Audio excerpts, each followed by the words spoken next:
Bonjour, nous allons ouvrir la lettre de Rabbi Nathan.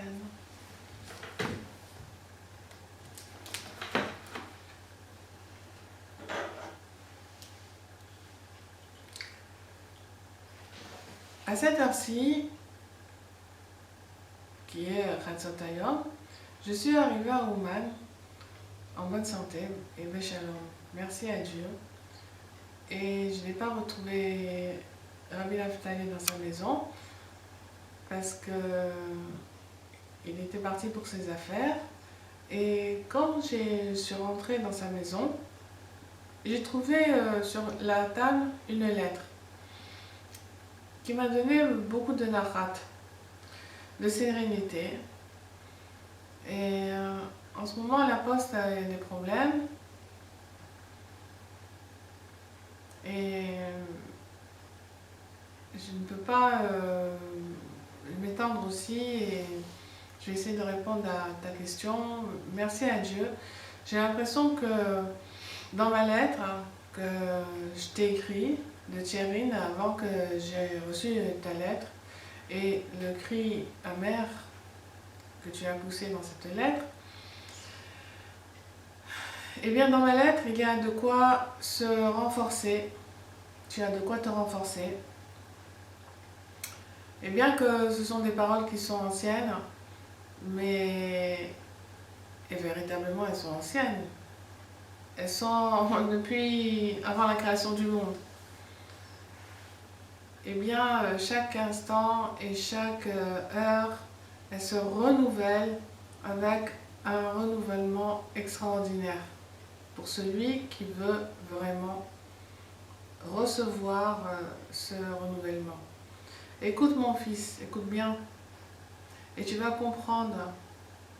Parce que moi qui t'écris ça, c'est pas une chose vaine ce que je te dis.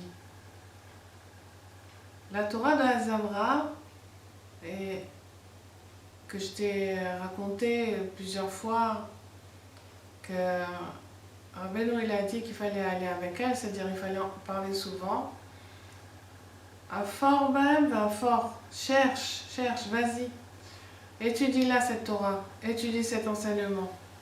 Qui est Ur Chayecha la Netzach, parce que c'est ça ta vie pour l'éternité. Et demain, je voyagerai Shabbat Kodesh chez moi et que Hachem il me guide dans les rondes de la justice en vertu de son nom. Donc Rabbi Nathan il dit à son fils qu'il faut aller dans la Torah de Hazamra. La Torah de Hazamra, c'est la Torah Resh Pevet, de l'Écoute Maharan, qui dit que nous chanterons avec les bons points, avec les quelques bons points qui restent en nous. C'est ça qui va nous permettre d'avoir de la simcha et de chanter. Il faut voir le bien, il faut voir le tov, que le tov. Surtout dans notre génération et surtout nous dans le public francophone, on a été pas mal habitués à avoir l'esprit critique.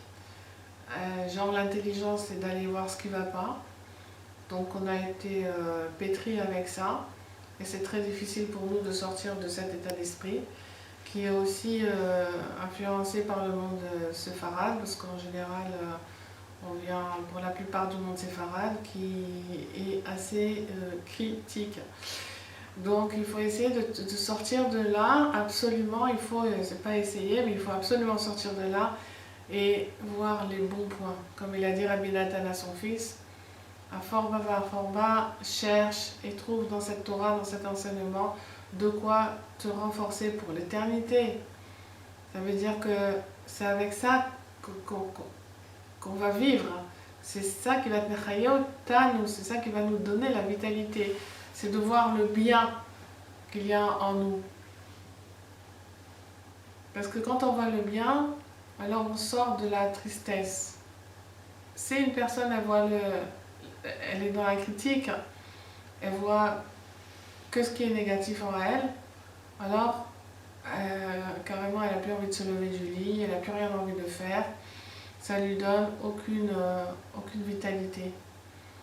c'est comme si elle sentait les mauvaises odeurs des mauvaises actions qu'elle a faites et elle ne peut plus respirer.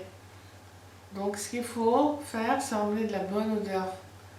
Réveiller la bonne odeur des bonnes actions, des bonnes pensées, des bonnes paroles qu'on a dit. Et automatiquement, les autres s'en iront. Et c'est ça qui va nous donner de la vitalité. Voir le tov, penser positive. À partir d'aujourd'hui, de maintenant, de cette heure-ci, de cette minute-là, je décide, Bezrat Hashem, de ne voir que le bien. D'ouvrir les yeux que sur ce qu'il y a de bien en moi, en l'autre, autour de moi.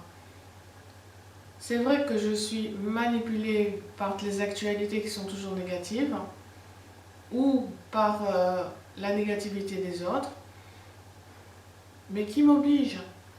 Je peux décider maintenant de changer ma façon de voir, ma vision des choses et du monde et de moi, pourquoi pas. Autant qu'on m'a habitué à voir le pas bon, eh bien, moi je décide maintenant de ne voir que le bon. Ici maintenant, comme je dis, le présent est un présent, le présent est un cadeau. Pourquoi s'angoisser? Chaque moment présent est un cadeau. Chaque minute est un cadeau. Si j'ouvre les yeux sur le monde, je me dis, mais c'est magnifique. Voilà, on a de l'électricité, on a des meubles, on a un toit, on a de quoi manger. Ici et maintenant, qu'est-ce qui ne va pas? Ici et maintenant. On est toujours en train d'extrapoler sur ce qu'il va y avoir et on a peur de ce qu'il va y avoir, ou on est angoissé de ce qu'il y avait, ou on est dans le passé, ou on est dans le futur. Pourquoi ne pas vivre le moment présent? Il manque rien. Au moment présent, il manque rien. Voilà, vous êtes en train de m'écouter. Il vous manque quelque chose, il ne manque rien du tout.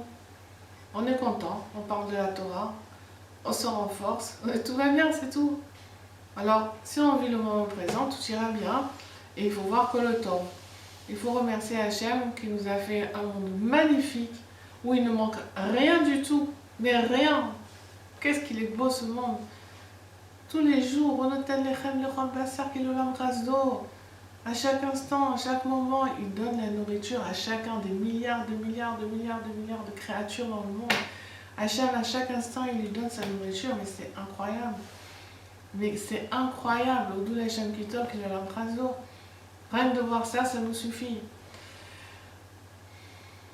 Tout le bien qu'il nous a fait, qu'on arrive aujourd'hui à cet instant présent, Baruch Hashem, Odo Hashem Kitov, qui nous a gardé la santé, qui nous a gardé la tête sur les épaules, qu'on a des yeux pour voir, une bouche pour parler, des oreilles pour entendre. Odo Hashem Kitov, qui l'a l'embraso. Et c'est ça qui va nous donner la vitalité. Il ne faut pas se sentir obligé de voir le rare. Pas se sentir obligé de voir le négatif pour se sentir intelligent. Et bien même si on a l'air bête, parce qu'on dit toujours Baruch Hashem, tout va bien, Baruch Hashem, et bien ils ont qu'à nous prendre pour des bêtes, c'est pas grave. Nous on sait qu'on est intelligent, c'est ça la vraie intelligence, n'est-ce pas? Qu'on ait le mérite, les de Rabbi Nathan, que c'est Alim Atroufa, que ces feuilles de guérison elles nous guérissent au plus profond de nous, Bezrat Hashem, et qu'on écoute vraiment ses conseils comme si on était son enfant. À très bientôt.